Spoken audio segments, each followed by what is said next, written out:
Good morning student. आज हम बात करेंगे हमारी पाठ्य पुस्तक वितान के प्रथम अध्याय भारतीय गायिकाओं में बेजोड़ लता मंगेशकर। ये अध्याय कुमार गंधर्व के द्वारा लिखा गया है। आप ही नहीं, आपसे पहले की पीढ़ी और शायद आपके बाद वाली पीढ़ी भी उस लता मंगेशकर का नाम कभी नहीं भुला पाएगी। संगीत के इतिहास में लता को हमेशा याद किया जाएगा। वर्तमान में लता जी मौजूद हैं। लता को सुर साम्राज्ञी की उपाधि प्राप्त है, स्वर कोकिला की उपाधि प्राप्त है, क्योंकि उसके बराबर गाने वाला आज तक कोई भी नहीं हुआ। तो सबसे पहले मैं आपको कुमार गंधर्व का परिचय प्रदान कर दूं। प्रसिद्ध शास्त्रीय गायक, शास्त्रीय संगीत गायक कुमार गंधर्व का जन्म सन 1924 में मध्य प्रदेश के धारवाड़ नामक स्थान पर हुआ था। इनका मूल नाम शिवपुत्र सड्डीदारामैया कामकली था। मात्र 10 वर्ष की उम्र में इन्होंने गायकी की। इनके संगीत की मुख्य विशेषता मालवा के जो लोक धुन थी, मतलब लोकगीत क्या होते हैं, लोक धुनें क्या होती है, जो आम जनजीवन में रची और बसी होती है और परंपरा से चली आ रही होती है, और हिंदुस्तानी शास्त्रीय संगीत का सुंदर सामंजस्य है, जिसका अद्भुत नमूना कबीर के पदों का उनके द्वारा किया गया गायन है। कुमार गंधर्व ने लोक में रचे बसे जो लुप्त प्राय पद थे, उन पदों का संग्रह किया और इन्हें स्वरों में बांधने का प्रयास किया। इससे इन्हें अंतर्राष्ट्रीय स्तर पर पहचान मिली। इन्हें कालिदास सम्मान, पद्म विभूषण सहित अनेक सम्मानों से अलंकृत किया गया। इनका निधन सन 1992 में हुआ। अब बात करते हैं पाठ के अंतर्गत क्या बताया गया है लता जी के बारे में। भारतीय गायिकाओं में बेजोड़ लता मंगेशकर नामक ये जो व्यक्ति वृत्त है, ये प्रसिद्ध गायक कुमार गंधर्व के द्वारा रचित है। सबसे पहले हम लता की अजब गायकी के बारे में बात करेंगे। उसको अजब गायिका माना जाता है। बरसों पहले एक बार जब लेखक बीमार पड़ा तो उसने एक दिन रेडियो लगाया, क्योंकि उस ज़माने में टेलीविज़न नहीं था, लोगों के पास संगीत सुनने के अन्य यंत्र नहीं थे, मोबाइल नहीं थे, तो रेडियो पर ही संगीत का प्रसारण होता था। तो उसने एक दिन रेडियो लगाया। उस पर लेखक ने एक अद्वितीय स्वर सुना, अद्वितीय जिसके समान कोई दूसरा ना हो। वो उस गीत को बड़ी तन्मयता से, तल्लीनता से लीन होकर के सुनता रहा। गीत की समाप्ति के बाद गायिका का नाम घोषित होने पर वह जान सका कि यह कोमल स्वर सुप्रसिद्ध गायक और गायिका हृदयनाथ मंगेशकर की बेटी लता मंगेशकर का है। उन्हें ज्ञात हुआ कि वह गीत बरसात से पहले बने किसी चित्रपट का था, चित्रपट फिल्म का। लता से पहले चित्रपट संगीत में प्रसिद्ध गायिका नूरजहां का नाम था, परंतु लता उससे कहीं आगे निकल गई, जो चमत्कार जैसा ही था। अब बात करते हैं इसके बाद वाला चरण, लता के गायन का प्रभाव। भारतीय गायिकाओं में लता की जोड़ की कोई गायिका नहीं है। लता के कारण चित्रपट संगीत को विलक्षण, अद्भुत लोकप्रियता प्राप्त हुई, और लोकप्रियता मिलने के साथ ही लोगों का शास्त्रीय संगीत की ओर दृष्टिकोण भी बदल गया। लता के गायन के कारण ही आज नन्हे मुन्ने भी सुरीले स्वर में गाने लगे हैं। चित्रपट संगीत के कारण लोगों का विविध प्रकार के संगीत से परिचय हो रहा है। क्यों? आजकल जो फिल्मों के संगीत हैं उनमें आप देखो अंग्रेजी, हिंदी, पंजाबी सब मिक्स हो रहे हैं। अलग अलग प्रांतों के संगीतों का समावेश आजकल किस में हो गया है? चित्रपट संगीत में हो गया है। उनका स्वर ज्ञान बढ़ रहा है। संगीत की लोकप्रियता प्रसार और अभिरुचि का विकास हो रहा है। सबका श्रेय किसको जाता है? लता जी को ही जाता है। अब बात करते हैं लता के गायन के बारे में।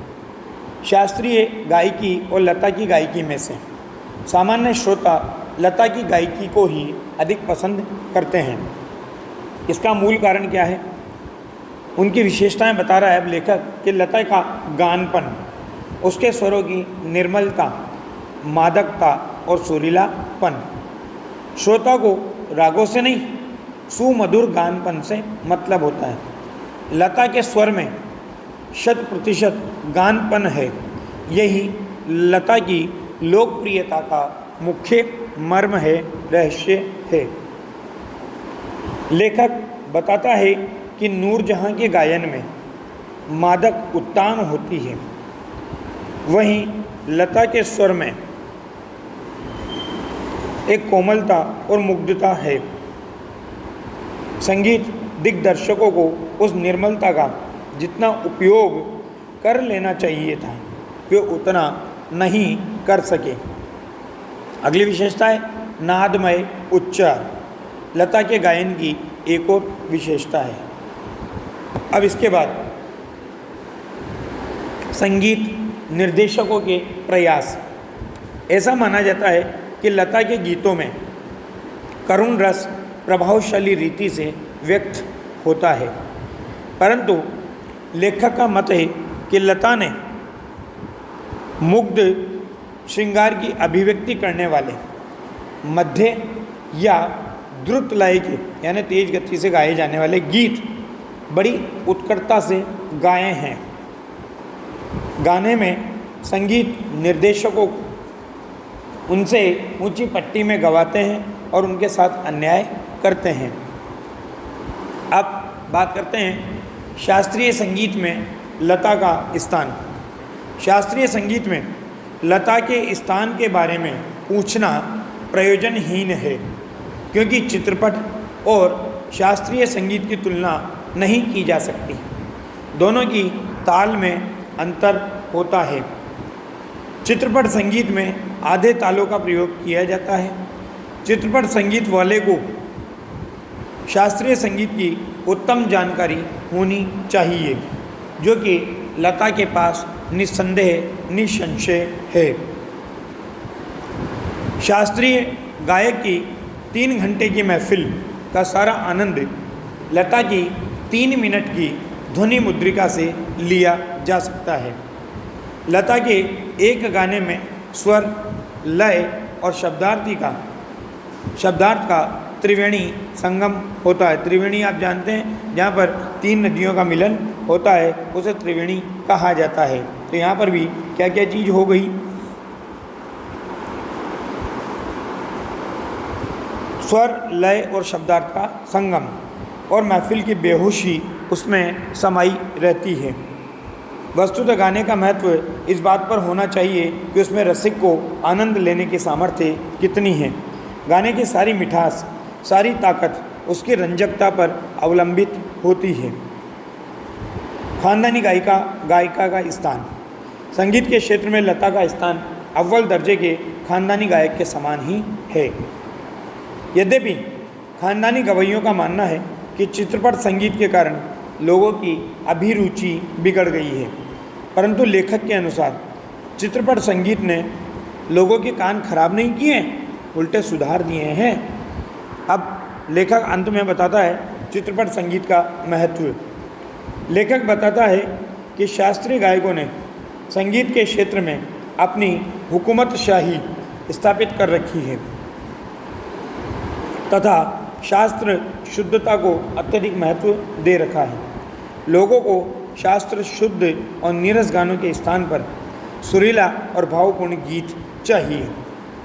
इसलिए चित्रपट संगीत ये क्रांति लाया है।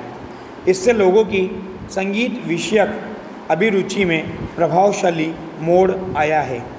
इस संगीत की लचकदारी उसकी एक और सामर्थ्य है। चित्रपट संगीत का तंत्र ही अलग है। वास्तव में संगीत का क्षेत्र अत्यंत विशाल एवं विस्तृत है।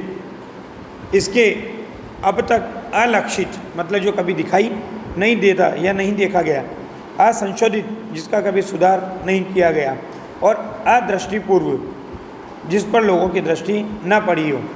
बड़े प्रांत की खोज और उपयोग चित्रपट के लोग करते आ रहे हैं। इससे चित्रपट संगीत दिनों दिन विकसित होता जा रहा है। लता चित्रपट संगीत की साम्राज्ञी मानी जाती है। अत्यधिक विस्तृत चित्रपट संगीत क्षेत्र की लता अनअभिषिक्त साम्राज्ञी है। अनेक गायक गायिकाओं के मध्य लता की लोकप्रियता सर्वोपरि है। उनकी लोकप्रियता के शिखर का स्थान अव्वल है और अबाधित है।